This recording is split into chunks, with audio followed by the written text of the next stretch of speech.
ইসলামের জন্য জান কোরবানি করেছে, যারা কোরআনের জন্য জীবন বিলাইয়া দিয়েছে,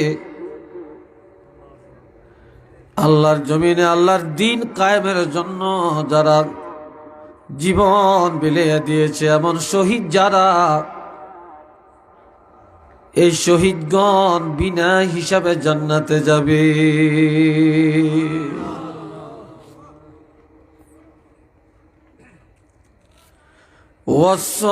ওয়াসসালিহিন, 4 নম্বরে সালেহীন অর্থ উলামায়ে কেরাম, আউলিয়ায়ে কেরাম, উলামায়ে কেরাম।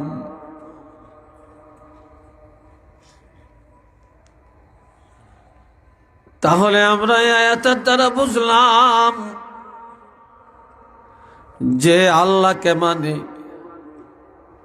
যে রাসূলের মানে, যে তাওহীদ মানে, রিসালাত মানে, তারা 1 নম্বরে নবীদের বন্ধু হয়ে জান্নাতে যাবে, 2 নম্বরে সাহাবীদের বন্ধু হয়ে জান্নাতে যাবে, 3 নম্বরে শুহাদায়ে কেরামের বন্ধু হয়ে জান্নাতে যাবে, 4 নম্বরে আউলিয়ায়ে কেরাম, ফজলে আযম, উলামায়ে কেরামদের বন্ধু হয়ে জান্নাতে যাবে।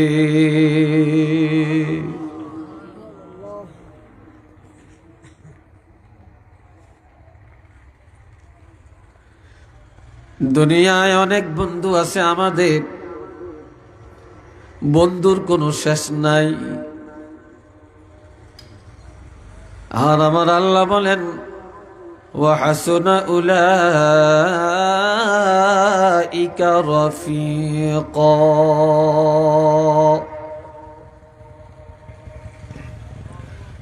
নবীদের সাথে যারা ভালোবাসা রেখেছে, সাহাবীদেরকে যারা ভালোবেসেছে, শুহাদায়ে কেরামকে যারা ভালোবেসেছে, আউলিয়ায়ে কেরাম, উলামায়ে কেরামকে যারা ভালোবাসছে, তাদের এই ভালোবাসা, তাদের এই বন্ধুত্ব কতই না উত্তম বন্ধুত্ব বা উত্তম ভালোবাসা হয়ে গেছে। উচ্চ আওয়াজে বলেন সুবহানাল্লাহ। এদের এই ভালোবাসাটাই সর্বোত্তম ভালোবাসা, এই সঙ্গটাই সর্বোত্তম সঙ্গ।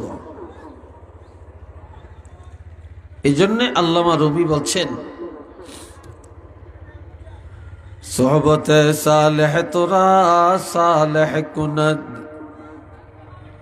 সোহবতে তালেহ তোরা তালেহ কুনদ,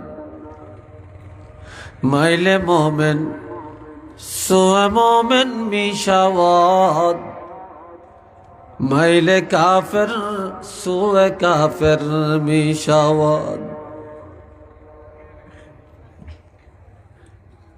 নেককার ওলি আল্লাহদের সাথে যারা ভালোবাসা রাখছে, এই ভালোবাসার কারণে তারা সে ওলি আল্লাহ নেককারদের বন্ধু হয়ে জান্নাতে যাবে। আর কাফের বেঈমান ইহুদি নাসারার সাথে যারা ভালোবাসা রেখে চলছে, ওই বেঈমান ইহুদি নাসারার বন্ধু হয়ে তারা জাহান্নামে যাবে। আর এক শায়ের বলেন, মোমেনের বন্ধু হবে মোমেন, মোমেনের বন্ধু হবে সাহাবায়ে কেরাম, মোমেনের বন্ধু হবে আল্লাহ, মোমেনের বন্ধু হবে ওলি আল্লাহ। আর কাফেরের বন্ধু হবে কাফের। মোমেনের বন্ধু কাফের হতে পারে না, আর কোন কাফেরের বন্ধু মোমেনরা হতে পারে না।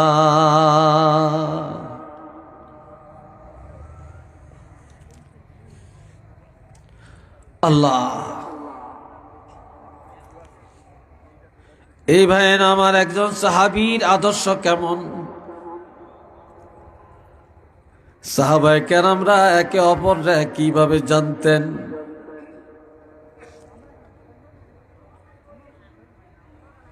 একদিন আল্লাহর হাবিব জিহাদের মধ্যে যাওয়ার ঘোষণা দিলেন।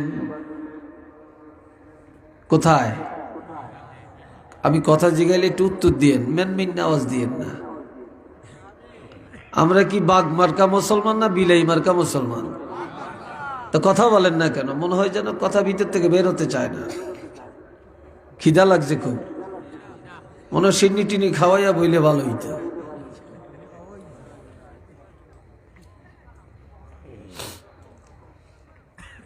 আমার প্রাণের ভাইরা, আল্লাহর হাবিব জিহাদের মাঠে যাবেন। হযরত সালাবা রাদিয়াল্লাহু, তিনি একজন মুহাজির। তিনি হিজরত করে মদিনায় আসছেন,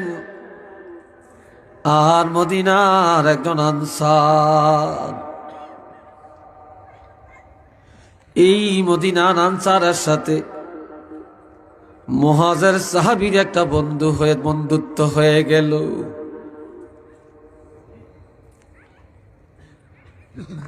আর আল্লাহর নবী জিহাদের ঘোষণা দিলেন। দোনো বন্ধুর মনের আশা নবীর সাথে জিহাদে যাবেন, নবীজির সাথে জিহাদে যাবেন।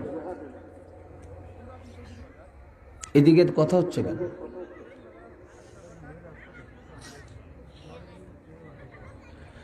আমার প্রাণের বন্ধুরা খেয়াল করেন, আল্লাহর হাবিবের সময়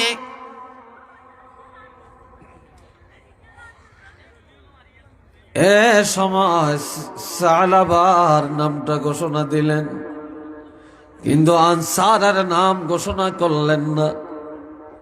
আনসারের মনের আশা নবীর সাথে জিহাদের মাঠে যাবেন, কিন্তু যাইতে না পেরে মনের ব্যথায় কাঁদেন।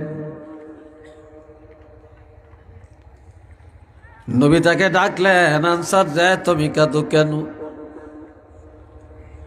আনসার বলে, ইয়া রাসূলুল্লাহ, আমার মনের অভিপ্রায় ছিল আপনার সাথে আমি যুদ্ধে যাব, কিন্তু আপনি তো আমাকে নেন না, আমার নামটা ঘোষণা দিলেন না, কিন্তু আমার বন্ধু মুহাজিরের নামটা ঘোষণা দিলেন। আর এই সময় মুহাজির আল্লাহর হাবিবের কাছে একটা দরখাস্ত করল, ইয়া রাসূলুল্লাহ, আমার ঘর একা এক জায়গায় মরুভূমিতে, চারপাশে কোনো বাড়িঘর নাই। আমার বিবি যুবতী, আমার বিবি একা একা ঘরের মধ্যে কিভাবে থাকবে? কে তাকে পাহারা দিবে? তখন আমার নবী বললেন, সিদ্ধান্তের পরিবর্তন হবে না রে। এ মুহাজির সালাবা, তুমি আমার সাথে যুদ্ধের ময়দানে যাবে, আর তোমার বন্ধু আনসার তোমার বাড়িটা পাহারা দিবে। সে তোমার বাড়ি পাহারা দিবে। চলে গেলেন মুহাজির নবীর সাথে যুদ্ধের মাঠে। আনসার বন্ধুর বাড়ি পাহারা দিয়ে রাখছে। হঠাৎ একদিন ঘরের ভিতরের থেকে আওয়াজ আসলো, আনসার।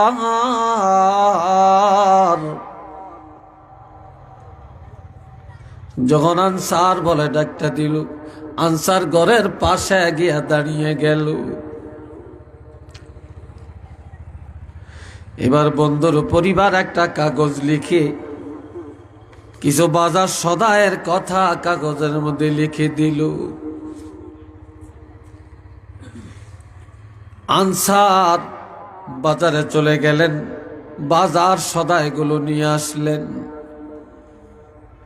দরজার মধ্যে যখন টোকা মারলেন, বন্ধুর পরিবার দরজা খুলে দরজার আড়ালের মধ্যে চেহারাটা আড়াল করে নিজের হাত বাড়ায়া আনসারের হাত থেকে যখন বাজার সদাই নিতেছিল, তখন আনসারের নজরে বন্ধুর পরিবারের হাত তার নজরে পড়ে গেল। এত সুন্দর চেহারা, এত সুন্দর নকশা হাতের, এত রূপ, যার হাতের মধ্যে এত রূপ তার চেহারার মধ্যে জানি কত রূপ। তখন শয়তানের ওয়াসওয়াসায় আনসার ঘরের দরজা খোলা দেখে ঘরের ভিতরে ঢুকার চেষ্টা করলো। এইবার মুহাজিরের স্ত্রী, যুবতী স্ত্রী বুঝে ফেললো আনসারের অন্তরে শয়তান ওয়াসওয়াসা দিচ্ছে, আমার একা ঘর একা বাড়ি, আমার স্বামী যুদ্ধের ময়দানে রাসূলের সাথে, আর আনসার সুযোগ পায়া আমার ইজ্জত নষ্ট করার চেষ্টা করার পায়তারা করছে। সাথে সাথে মহিলা দরজাটা বন্ধ করে দিয়া বলল, এরে আনসার, তুমি একজন সাহাবীর বন্ধু, তুমি এখনই আল্লাহকে ভয় করো, তুমি আর সামনে একটা কদম আগাইও না। একটু জোরে কন্যা সুবহান।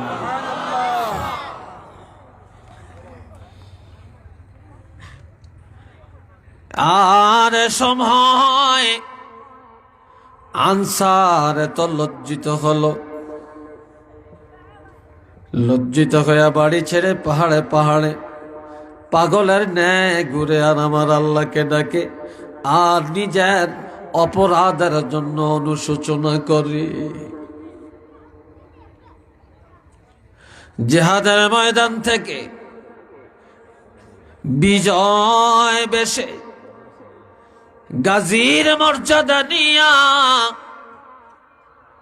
সাহাবী হযরত মুহাজিরান আসআলাবা রাদিয়াল্লাহু যখন ফিরে আসলেন,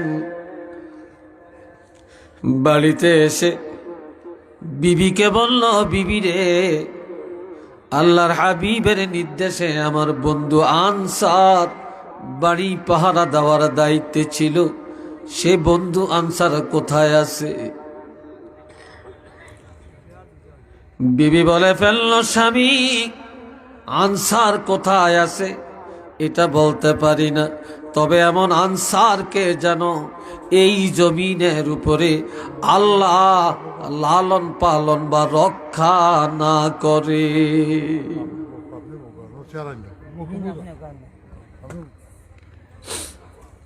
বে কেড়েছে আর একটা করিয়ে দেন, তুই তো সারে। বসেন বসেন, কথা কেন না। আল্লাহ বুঝতেছেন তো নাকি? হ্যাঁ, খুব খেয়াল করিয়া। বন্ধুরা রে আমার, বিবি বলে ফেল, আনসারকে যেন আল্লাহ লালন পালন না করে। এটা কঠিন ভাষায় তাকে বরদোয়া করা হলো। সাহাবীর সাথে সাথে বিবিকে একটা ধমক দিয়া বলল, বিবি, এক মুসলমান আর এক মুসলমানের বরদোয়া দিতে নাই। সে যত বড় অপরাধী হোক না কেন, মুসলমানের বৈশিষ্ট্য, সাহাবায়ে কেরামের বৈশিষ্ট্য, আমার নবীর বৈশিষ্ট্য, মুসলমানের বৈশিষ্ট্য হবে অপর মুসলমানের জন্য দোয়া করা, আল্লাহর দরবারে হেদায়েত কামনা করা।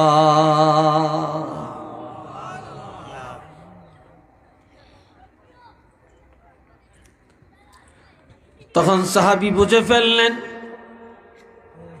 নিশ্চিত একটা কঠিন কিছু ঘটনা ঘটে গেল, যার কারণে তার বিবি এই কথা বলতে বাধ্য হলো।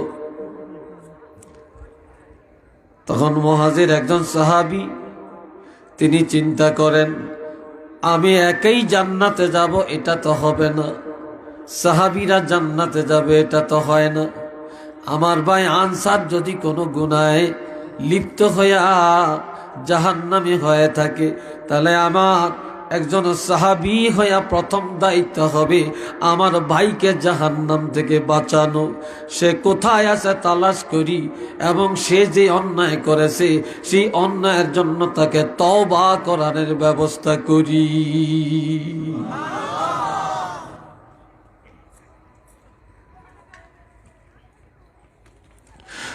আর এ সময় পাহাড়ের উপত্যকায় গিয়া দেখে আনসার পাগল বেশে ঘোরাফেরা করছে। ডাক দিয়া বলে, ভাই আনসার রে, কি কারণে আমার বাড়িটা ছেড়ে আসলা? তখন আনসার তাকে জবাব দেয়, বন্ধু মুহাজির, তুমি একজন সাহাবী, তুমি একজন মুহাজির, তুমি একজন যোদ্ধা, তুমি একজন গাজী। কাজে আজকে তুমি কোনোটাতেই এত ভাগ্যবান হতে পারো না, তবে একটা কারণে তুমি বড় ভাগ্যবান হয়েছ। বলে, সেটা কি?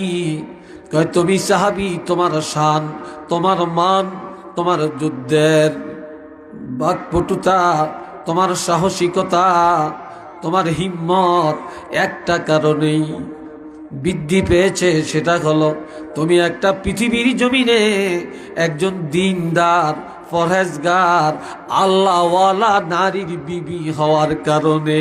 একটু চিল্লিয়ে বলেন না সুবহান। আল্লাহওয়ালা বিবির স্বামী হওয়ার কারণে একটু চিল্লিয়ে বলেন না মারহাবা।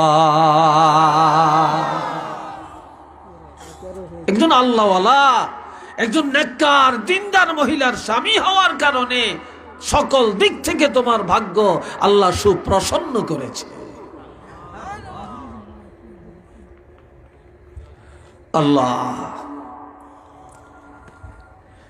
সাথে সাথে বলে ফেললো, আনসার বলে ফেললো, ভাই আমি বাজার সদাই নিয়ে যখন ঘরে আসলাম, তখন শয়তানের ধোঁকায় আমি একটু তোমার বিবির প্রতি আসক্ত হয়ে পড়লাম, যার কারণে আমি ঘরে ঢুকার চেষ্টা করলাম। আল্লাহর হাবিবের নির্দেশে আমি আসলাম, কাজে আমি শানের খেলাপ করে ফেললাম, এত বড় অন্যায় কদম বাড়াইলাম। কাজে আমি কি জবাব আল্লাহর কাছে দেব? আমার উপায় হবে কি? এই জন্যে আমি মাথা নিচু করে করে আমার আল্লাহকে ডাকি। তবে বন্ধুরে, কার কাছে আমাকে নিয়ে যাবে? যাও, এখনই আমাকে তওবা করার ব্যবস্থাটা করে দাও।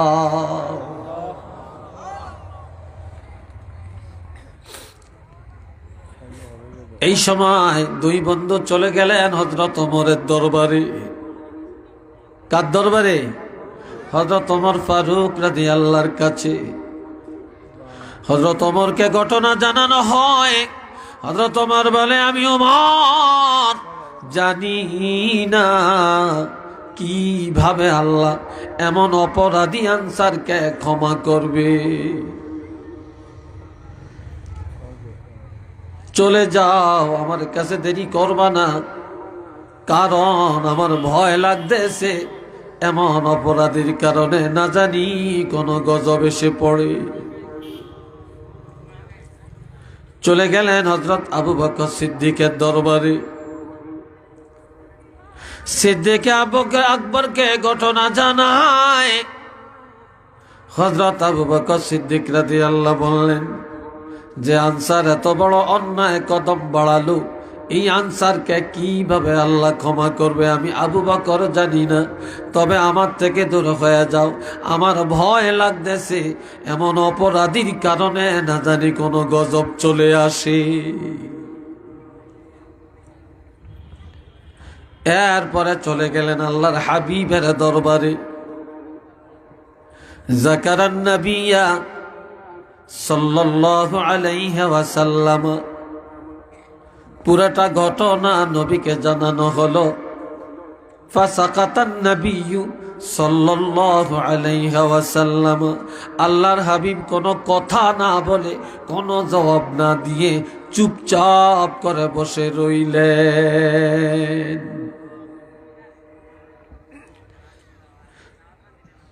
চিন্তা করে যে আনসারে আমি পাঠালাম, বন্ধুর বাড়ি পাহারা দেওয়ার জন্যে। সেখানে সে এত বড় গুনার দিকে কদম বাড়ায়, তিনি চুপ করে রইলেন, কোনো কথা না বলে। তখন হযরত জিবরাইল আমিন এসে আল্লাহর হাবিবের তেলাওয়াত করে শুনাইয়া দেন, আল্লাযীনা ইযা ফাআলু ফাহিশাতান আও যালামু আনফুসাহুম যাকারুল্লাহা ফাস্তাগফিরু লিযুনুবিহিম ওয়া মান ইয়াগফিরুয যুনুবা ইল্লাল্লাহ ওয়া লাম ইউসিররু আলা মা ফাআলু ওয়া হুম ইয়ালামুন।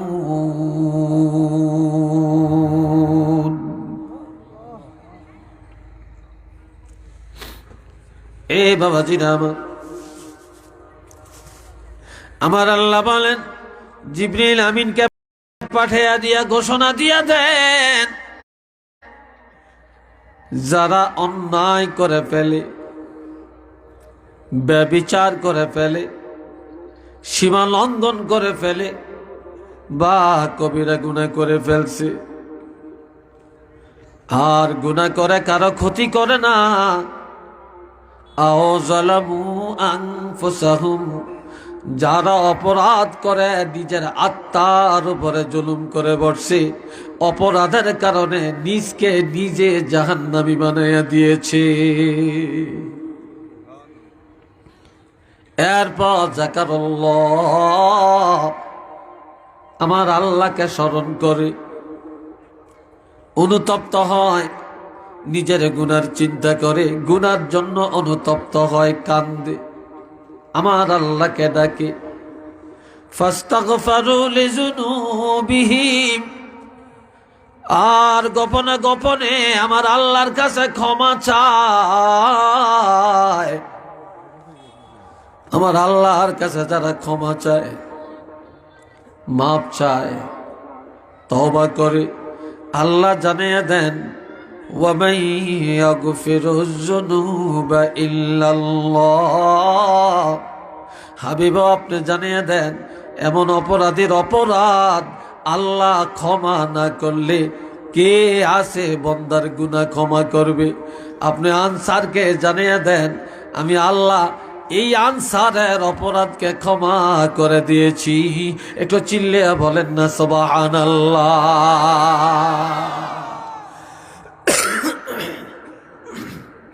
আপনারা কেন এই প্যান্ডেলটা করলেন? আমার খুব বিরক্ত লাগতেছে, এইভাবে ঠান্ডাগুলো আসতেছে।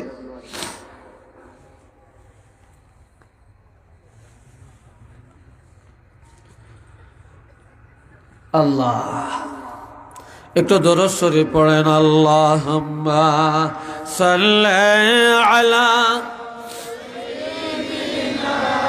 মাওলানা মুহাম্মদ ওয়া আলা আলি সাইয়্যিদিনা। জোরে জোরে আল্লাহুম্মা,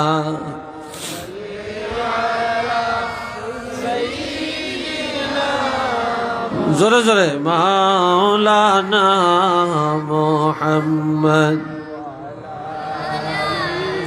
সাইয়্যিদিনা মাওলানা মুহাম্মদ ওয়া লাম ইউসিররু আলা মা ফাআলু ওয়া হুম ইয়ালামুন।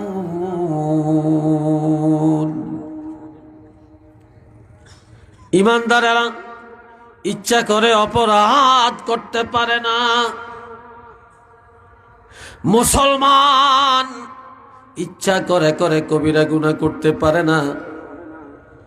যে মুসলমান দাবি করে ইচ্ছা করে সুদ খাইতে পারে না, ঘুষ খাইতে পারে না, জুলুম করতে পারে না, মানুষ কতল করতে পারে না, কারো হক কারো অধিকার খর্ব করতে পারে না, জিনা ব্যভিচারে যাইতে পারে না, মদ জুয়ার আড্ডায় যাইতে পারে না। কেননা মুসলমানের অপরাধ যদি হয়ে যায় অনিচ্ছায় হয়। কেননা যারা খাঁটি মুসলমান তারা কখনো জানিয়ে শুনিয়ে অপরাধ করে না। একটু চিল্লিয়ে বলেন না নাউযুবিল্লাহ।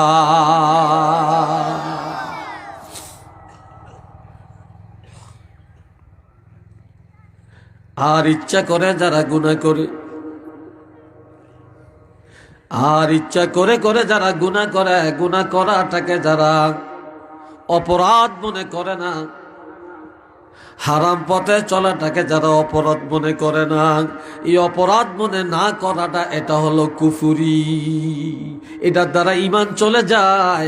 একটু চিল্লিয়া বলুন না নাউযুবিল্লাহ।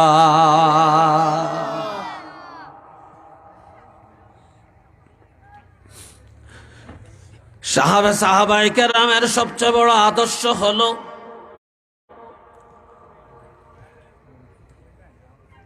কোন ভাই যদি অন্যায় লিপ্ত হয় তাহলে সে ভাইকে কিভাবে ক্ষমাযোগ্য করে ছাড়বে, তওবার রাস্তা দেখাবে, তাকে কিভাবে জান্নাতি বানিয়ে দিবে, এটাই হলো সাহাবায়ে কেরামের সবচেয়ে বড় আদর্শ। একটু চিল্লিয়ে বলেন না আলহামদুলিল্লাহ।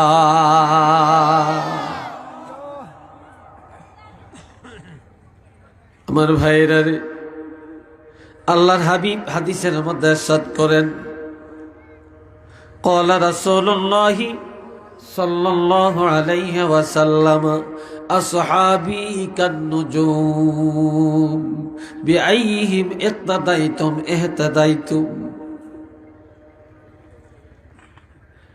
আল্লাহ, আমরা সবাই নিজেরা ভালো মনে করি। সরসিনার মুরিদেরা মনে করে আমরা ভালো,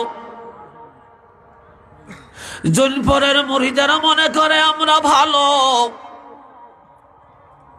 ফুলতলি মসলকওয়ালারা আমরা বলি ভালো,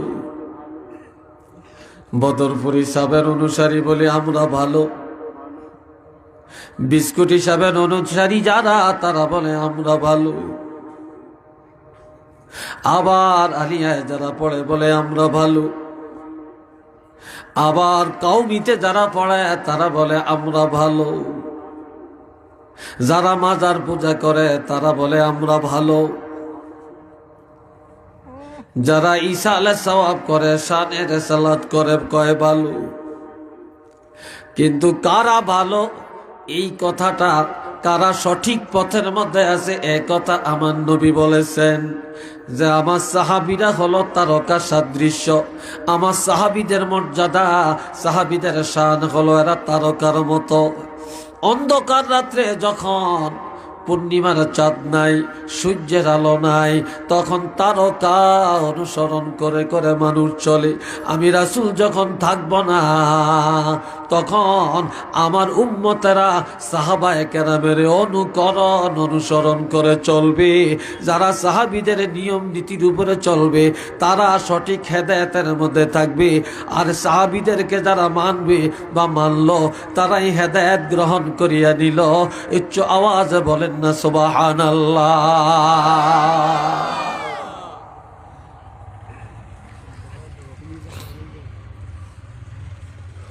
আরেক হাদিসে আছে, ক্বালা রাসূলুল্লাহ সাল্লাল্লাহু আলাইহি ওয়াসাল্লাম, মা আনা আলাইহি ওয়া আসহাবি। সবাই একবার বলেন না আলহামদুলিল্লাহ। আর একটু আওয়াজ দিয়া। এই দুনিয়ায় রাসূল বলেছেন বনি ইসরাইলের মধ্যে দল ছিল ৭২টা। চিল্লিয়া বলেন কয়টি? আরো জোরে বলেন। বনি ইসরাইলের মধ্যে দুনিয়ার দল, মত পার্থক্য, মতানৈক্য, গ্রুপিং ছিল ৭২টা গ্রুপ। আর আমার উম্মতের মধ্যে হবে ৭৩ দল। কয় দল? নবী বলেন আমার উম্মতের মধ্যে দুনিয়ায় দল হবে ৭৩টা। বর্তমানে দেখেন না দলের কোনো শেষ নাই, কথা ঠিক নেই। কত দল পৃথিবীর মধ্যে আছে। নবী বলেন আমার উম্মতের মধ্যে হবে ৭৩টা দল, বনি ইসরাইলের থেকে একটা দল আমার উম্মতের মধ্যে বেশি হবে, তার মধ্যে ৭২টা দল ধ্বংস হয়ে যাবে, জাহান্নামী হয়ে যাবে, একটা দল জান্নাতে যাবে। তখন প্রশ্ন করা হলো, ইয়া রাসূলুল্লাহ, সেই দলেরা কারা? তখন আমার নবী বলেন, মা আনা আলাইহি ওয়া আসহাবি, আমি আর আমার সাহাবীদের নিয়ম নীতির উপরে যারা চলবে, একমাত্র তারাই সঠিক পথের মধ্যে, তারাই নাজাত পাবে। তারা কারা? তারা হলো আহলুস সুন্নাত ওয়াল জামাআহ, তারা হলো সুন্নি জামাতের মুসলমান, সুন্নি মুসলমান, আহলুস সুন্নাতুল জামাতের আকীদার অনুসারী, এরাই একমাত্র জান্নাতে যাবে। উচ্চ আওয়াজে বলেন না সুবহানাল্লাহ।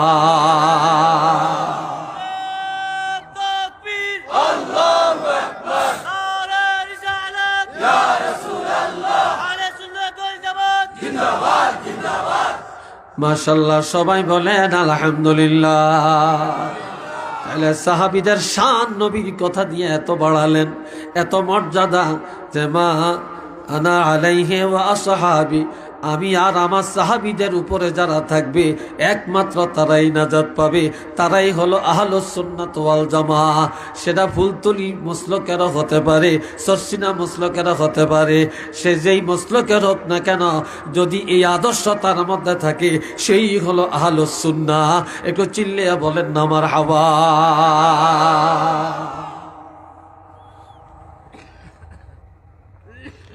আল্লাহ, বন্ধুরা রে আমার, এক শ্রেণীর উপরে আমার আল্লাহ রাজি, দুই শ্রেণীর মানুষের উপরে আমার আল্লাহ রাজি। জোরে বলেন, কয় শ্রেণী? রাদিয়াল্লাহু আনহুম ওয়া রাদু আন ওয়া যালিকা লিমান খাশিয়া রাব্বাহ। আল্লাহ সাহাবায়ে কেরামের উপরে রাজি হয়ে গেছেন। আলহামদুলিল্লাহ বলতেন না? আমার উপরে রাজি, আপনার উপরে রাজি, এই কথা ডাইরেক্ট নাই, তবে আল্লাহ ডাইরেক্ট বলেছেন যে সাহাবীদের এত শান, এত মর্যাদা, যে আল্লাহ নিজে বলছেন যে আল্লাহ সাহাবায়ে কেরামের উপরে রাজি হয়ে গেছেন। কেন? ওয়ারাদু আনহু, সাহাবায়ে কেরামেরও আল্লাহর উপরে রাজি। সাহাবীরা সারাক্ষণ আল্লাহকে রাজি করার কাজে ব্যস্ত। কিভাবে আল্লাহকে রাজি করা যায়, কোন কাজে, কোন কথায়, কোন আমলে আল্লাহকে রাজি করা যায়, রাসূলরে রাজি রাখা যায়, সব সময় তারাই টেন্ডেন্সি নিয়ে চলছে। সাহাবীরা আল্লাহর উপরে রাজি হয়ে যাওয়ার কারণে আমার আল্লাহ নিজে ঘোষণা দেন, আমি আল্লাহ সাহাবীদের উপরে রাজি হয়ে গেছি। আর এক হাদিসে আছে, কোন বান্দা যদি আল্লাহর দিকে পায়ে হেঁটে যায়, আল্লাহ তার দিকে দৌড়াইয়া যায়। কোন বান্দা যদি আল্লাহর একবার ডাকে, আমার আল্লাহ ৭০ বার বান্দারা ডাকে। কোন বান্দা যদি ঘুমের ঘরে আল্লাহ বলে চিৎকার করে, আর আল্লাহ ওই ঘুমের ঘরে ওই বান্দার কাছে আসিয়া ডাক দিয়া বলে, বান্দা তুমি ঘুমাও, আমি ঘুমাই না, তুমি ঘুমের মধ্যে আমি আল্লাহ তোমাকে পাহারা দিয়া রেখেছি। একটু চিল্লিয়া বলেন না সুবহানাল্লাহ। মোহাব্বতে পড়েন আল্লাহুম্মা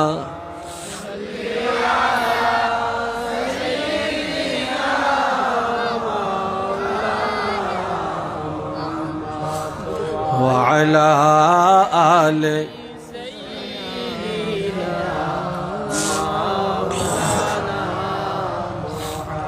জোরে জোরে আল্লাহুম্মা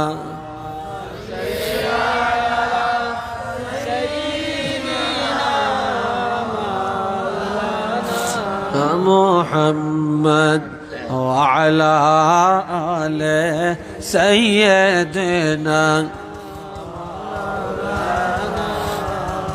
আরো জোরে আল্লাহুম্মা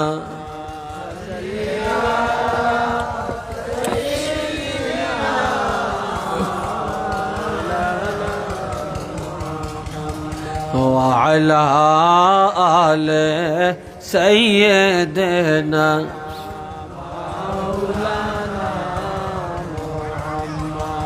সবাই মোহাব্বত একবার বলেন আলহামদুলিল্লাহ। কষ্ট হইতেছে আপনাদের না? এটা কিসের আওয়াজ?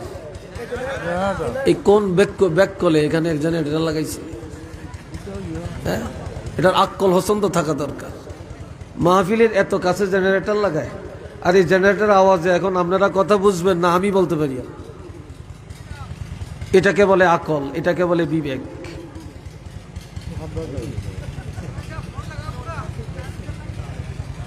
রাগ করছেন আমার কথা হয়তো, যেটা বাস্তব কথা আমি বলে গেছি। আল্লাহ আমার ভাইয়েরা রে, এই মাইক ঠিক করো তাড়াতাড়ি। তাহলে সাহাবীরা আল্লাহর উপরে রাজি, আল্লাহ সাহাবীদের উপরে রাজি। কি কথা ঠিক না?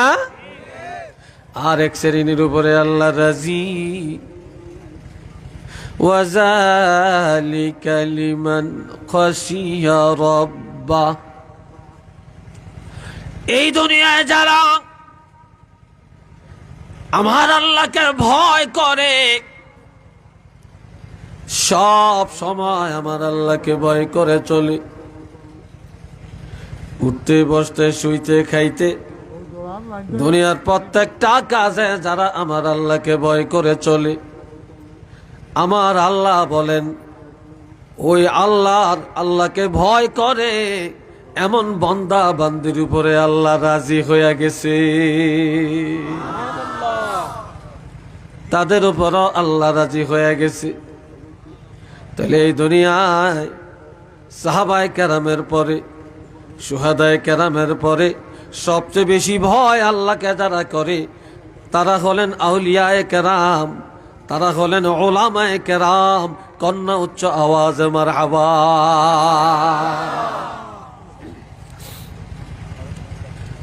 আমার আল্লাহ ঘোষণা দেন, ইন্নামা ইয়াখশাল্লাহা মিন ইবাদিহিল উলামা। নিশ্চয়ই আল্লাহর বান্দাদের মধ্যে, আল্লাহর গোলামদের মধ্যে যারা আল্লাহকে সবচেয়ে বেশি ভয় করতে জানে, যারা আল্লাহকে বেশি স্মরণ করতে জানে, তারা হল উলামায়ে কেরাম, তারা হলেন আউলিয়ায়ে কেরাম। তা আউলিয়ায়ে কেরামেরা, উলামায়ে কেরামেরা যেভাবে আল্লাহকে ভয় করতে জানে, এভাবে জগতের আর কেউ ভয় করতে জানে না।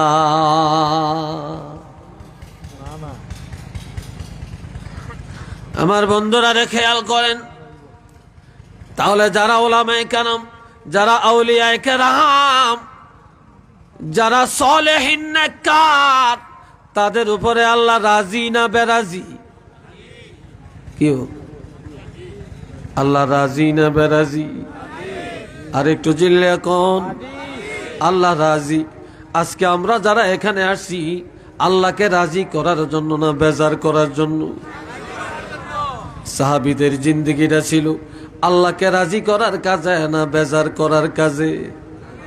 হ্যাঁ, তাহলে যারা জীবনের প্রত্যেকটা মুহূর্ত আল্লাহকে সন্তুষ্ট করার কাজে নিয়োজিত রাখে, ওই বান্দাদের উপরে আল্লাহ রাজি হয়ে গেছে। সেই বান্দাদের উপরে আমার আল্লাহ রাজি হয়ে গেছে। উচ্চ আওয়াজে বলেন না আলহামদুলিল্লাহ। আল্লাহর হাবিব বলেন, একদিন নিমতু ফারা আইতুনি। আওয়াজটা ঠিক করছে না কেন? আগুন নাই গেছে এটা গ্রামে, ওই তো কান বন্ধ করছে, ক্লিয়ারেন্স পাইতে দিল। মাইক ঠিক করবা? তা মাইক তো ঠিক করবে। মাইকের হ্যাঁ ব্যাটারি চলে, তো ব্যাটারি ভালো ভোল্টের ব্যাটারি আনো না। আল্লাহ, যাই হোক আমার ভাইয়েরা, কথা বোঝা যায় তো নাকি? বেচারার ব্যাটারি চলে, সারাদিন চলছে, কি করব? আল্লাহ আল্লাহকে খেয়াল করেন। রে বন্ধুরা আমার, আজ আমরা দুনিয়ার পিছনে দৌড়াই, সাহাবীরা দুনিয়ার পিছনে দৌড়ায় না। সাহাবীরা সারা দিন সারা জনম আল্লাহর সন্তুষ্টির পিছনে দৌড়াইয়া আল্লাহর সন্তুষ্টির পাত্র হলেন, ঠিক কিনা? কিন্তু আমার নবী বলেছেন যে আল উলামা ওয়ারাসাতুল আম্বিয়া, উলামারা হলো নবীর ওয়ারিস। আর নবীরা ওয়া ইন্নাল আম্বিয়া লাম ইউয়ারিসু দিনারান ওয়ালা দিরহামা, নবীরা দিনার এবং দিরহাম ওয়ারিস রেখে যান না, টাকা পয়সা ঘর বাড়ি জায়গা জমিন ওয়ারিস রেখে যান না। নবীরা ওয়ারিস রেখে গেছেন উলামায়ে কেরাম, নবীরা ওয়ারিস রেখে গেছেন সাহাবায়ে কেরাম। একটু চিল্লিয়ে বলেন না সুবহানাল্লাহ। এলেমকে ওয়ারিস রেখে গেছেন। এরে ভাইরা আমার, নবী বলেন নিমতু ফারাইতুনি, আমি ঘুমের মধ্যে ছিলাম, হঠাৎ আমি স্বপ্নে দেখলাম। আর এক হাদিসের মধ্যে আছে দাখালতুল জান্নাহ, নবী বলেন আমি স্বপ্নে দেখলাম আমি জান্নাতে ঢুকেছি। মারহাবা কন্যা, আল্লাহু আকবার বলতেন না? নবীর স্বপ্ন সত্য না মিথ্যা? আরো জোরে বলেন। নবী বলেন আমি স্বপ্নে দেখেছি যে আমি জান্নাতে প্রবেশ করলাম। আমি জান্নাতে ঢোকার পর দাখালতুল জান্নাহ, জান্নাতে ঢুকলাম। ফাসামি'তু ফিহা কিরাআতান, আমি জান্নাতে ঢোকার পর শুনতে পাইলাম, আমার কানে আওয়াজ আসতেছে, কোরআন তেলাওয়াতের আওয়াজ শোনা যায়। কিসের আওয়াজ? কোরআন তেলাওয়াতের আওয়াজ শোনা যাইতেছে। নবী বলেন আমি স্বপ্নে দেখছি ঘুমন্ত অবস্থায় যে আমি জান্নাতে প্রবেশ করছি, আর জান্নাতে ঢোকার পর কোরআন তেলাওয়াতের আওয়াজ শোনা যাইতেছে। তখন আমি জিজ্ঞাসা করলাম, কুলতু মান হুয়া, কে, কার কোরআন তেলাওয়াতের আওয়াজ শোনা যায়? ক্বালু হারিসাতু ইবনুন নু'মান। ফেরেশতারা রাসূলের পরিচয় করে দেন, ইয়া রাসূলুল্লাহ, যার কোরআন তেলাওয়াতের আওয়াজ শোনা যায় তিনি হলেন নু'মানের বেটা হযরত হারিসা রাদিয়াল্লাহ, তিনি একজন সাহাবী। তখন নবী বললেন হারিসা মরল কবে? হারিসা জান্নাতে আসলো কবে? হারিসার কোরআন তেলাওয়াতের আওয়াজ শোনা যায় কি করে? সে তো এখনো ইন্তেকাল করে না, এখনো তো মরে না, কিভাবে সে জান্নাতে আসলো? তখন ফেরেশতারা বলে দেন, ইয়া রাসূলুল্লাহ, ওয়া কানা আবারুন নাস বিউম্মিহি, এ হারিসা আল্লাহর সন্তুষ্টির জন্য একটা আমল সে খুব গুরুত্বের সাথে করছে। সে আমলটা হলো, এই হারিসা আল্লাহকে সন্তুষ্টি রাখার জন্য দুনিয়াতে সবচেয়ে বেশি তার মায়ের সেবা করেছে। ওই মায়ের সেবা করার কারণে, মায়ের দোয়ার বরকতে আল্লাহ রাজি হইয়া এই হারিসার ইন্তেকালের আগে আগে জান্নাতের মধ্যে তার শান, তার মর্যাদা এত বাড়াইয়া দিছে, জান্নাতে কোরআন তেলাওয়াতের লিস্টের মধ্যে আল্লাহ পাক তার নামটা উঠাইয়া দিয়েছে।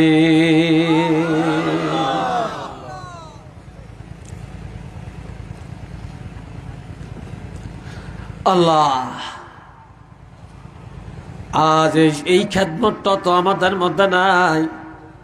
এই জন্য আল্লাহ বলেন, আল্লাহর হাবিবকে লক্ষ্য করে হাবিব আপনি বলেন, ইন্না সলাতি আমার নামাজ, ওয়া নুসুকি আমার কোরবানি, ওয়া মাহিয়ায়া আমার জিন্দেগি, ওয়া মামাতি আমার মরণ, লিল্লাহি রাব্বিল আলামিন বিশ্ব জগতের প্রতিপালক আল্লাহর জন্যে। আমাদের নামাজ হবে কার জন্যে? আরো আসতে বলেন, আরো আসতে কোন? মাশাআল্লাহ, একটু জোরে বললেন। আমার আল্লাহ কোন? যে বলবে আমার নামাজ কার জন্য, আমার কোরবানি কার জন্য, আমার জীবনটা হবে কার জন্য, আমার মরণটা হবে কার জন্য, আমার বিয়ে শাদী কার জন্য, আমার ছেলে মেয়ে হবে কার জন্য, আমার ব্যবসা বাণিজ্য কার জন্য, আমার রাজনীতি হবে কার জন্য? জোরে বলেন। আমরা সুদ খাইয়াম কার জন্য? কিন্তু কয় না, কি এটা কন্যা দি? আমরা সুদ খাই কার জন্য? সুদে টাকা লাগাই কার জন্য? ঘুষ খাই কার জন্য? এগুলো সব শয়তানের জন্য। একটু চিল্লিয়া বলেন না নাউযুবিল্লাহ, ঠিক না? তাহলে যার জিন্দেগি হয় আল্লাহর জন্য, তার আদর্শটি হলো নবীর আদর্শ, তার আদর্শই হলো সাহাবায়ে কেরামের আদর্শ। আর যার আদর্শ হয়, যার জিন্দেগি হয় শয়তানের কাজে, তার আদর্শ হলো ইবলিসের আদর্শ, আবু জেহেলের আদর্শ, ফেরাউনের আদর্শ। তার ঠিকানা হবে জাহান্নাম। উচ্চ আওয়াজে বলেন না নাউযুবিল্লাহ। আমরা বেহেশতে যাইতে চাই না জাহান্নামে যাইতে চাই? আর একটু জোরে বলেন, কারা কারা জাহান্নামে যাবেন একটু হাতটা তোলেন। কি হ্যাঁ, দেখছেন নি? বুঝছে না? ও আল্লাহ, এটার নাম পরীক্ষা। এটার নাম কি? পরীক্ষা। আমরা সবাই জান্নাতে যাইতে চাই, রাজি আছেন? এটা দুইটা হাত তুলে আমার আল্লাহরে দেখান।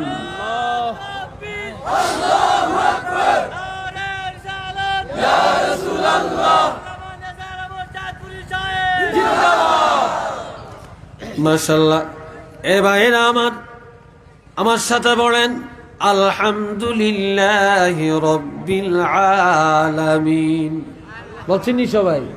বলেন আলহামদুলিল্লাহ। রাখেন, এতটুকু রাখেন। সবাই বলেন আলহামদুলিল্লাহ। প্রশংসার মালিক কে? প্রশংসার যোগ্য কে? প্রশংসা কার জন্য? একজনও প্রশংসা করল না, কেউ প্রশংসা করল না। তারপরেও আল্লাহ নিজে নিজে প্রশংসার যোগ্য। কথা ঠিক কিনা? কেউ যদি প্রশংসা নাও করে, তার আল্লাহর ওয়াহদানিয়াত, তার জালালিয়াত, কামালিয়াত কমে যাবে না। কেননা আল্লাহ নিজেই প্রশংসার যোগ্য। এটা মারহাবা কোন? সাহাবায়ে কেরাম সব সময় দুঃখে সুখে, খায়া না খায়া শুধু আল্লাহর প্রশংসা করতেন। কি করতেন? আল্লাহর প্রশংসা করতেন। যে আল্লাহর প্রশংসা করতেন, সে আল্লাহর পরিচয় রব্বিল আলামিন। সবাই বলেন রব্বিল আলামিন। যিনি বিশ্ব জগতের প্রতিপালক, সে আল্লাহর জন্য প্রশংসা। আমাদের অভিভাবক কে? প্রতিপালক কে? হায়াতের মালিক কে? মৌতের মালিক কে? রিজিক দেয় কে? বাতাস কার? আগুন কার? দিন কার? রাত্র কার? সূর্য কার কথায় চলে? চন্দ্র কার কথায় চলে? জোয়ার বাটা কার হুকুমে চলে? সমুদ্রের মাছ খাওয়ায় কে? দুনিয়াতে ঘুম দিছে আমাদের চোখের মধ্যে কে? ঘুমায় না কে? জোরে বলেন, ঘুমায় না কে? যে আল্লাহ ঘুমায় না, সে আল্লাহ বলেন আমাদের প্রতিপালক। একটু চিল্লে বলেন না সুবহানাল্লাহ।